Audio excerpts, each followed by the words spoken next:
That's right. Guess who? Nick Dutch here yet again, filling your mind with some great and glorious spiritual instruction straight from the tarot. Okay, now, what have we got here? We've got the Temperance, also known as the Balance, also known as Adjustment. And this character here, this one is totally fascinating.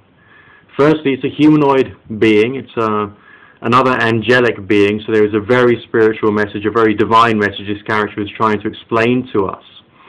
The inner garments of her clothing is brilliant red, scarlet, passionate, lively, base. And she's also got other attributes as well, the more spiritual colors of blue. The loving Venusuvial color of green is developing and is being present.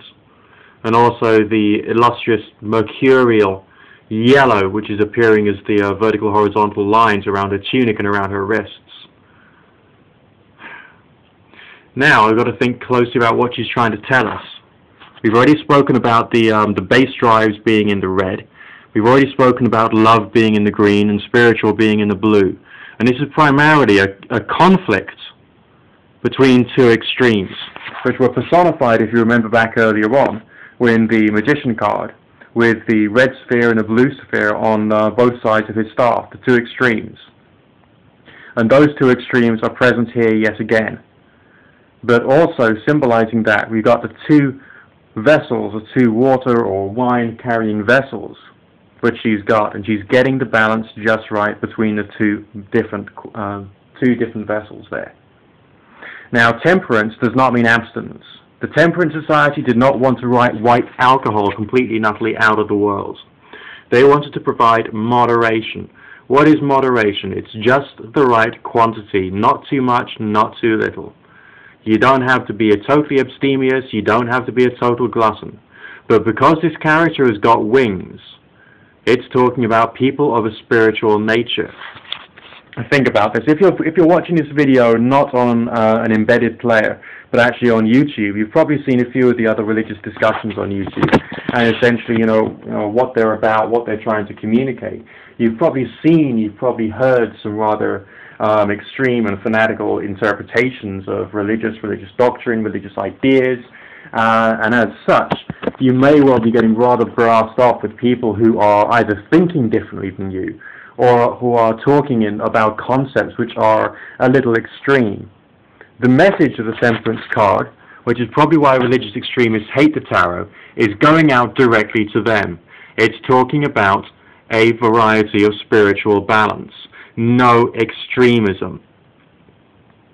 You can have your beliefs, you can have your views, but don't have them to excess, otherwise you're essentially mad. And this is a character who's trying to blend the spiritual and the base to try and get just the right mix so she can actually do what's right. Of course, the wings themselves, the fact that she's an angelic being, are trying to communicate the fact that she's doing what's quite right.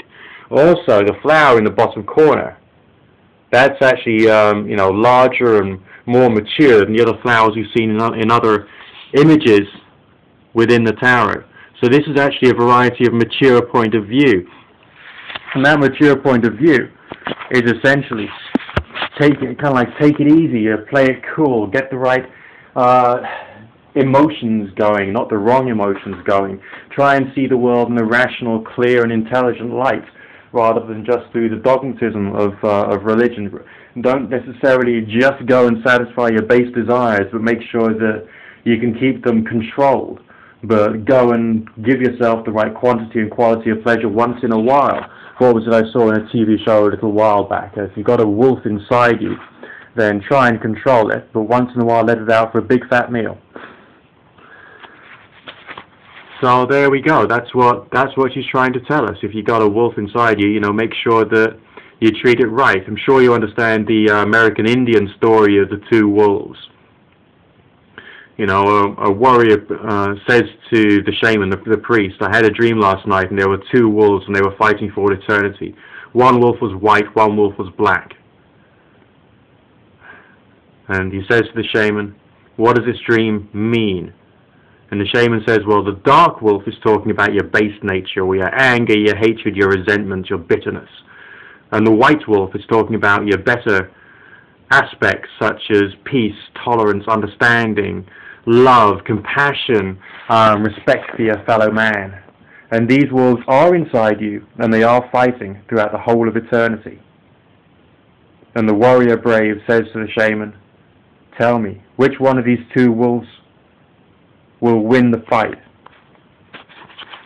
And the shaman, the priest of the tribe, says, it depends upon which one you feed.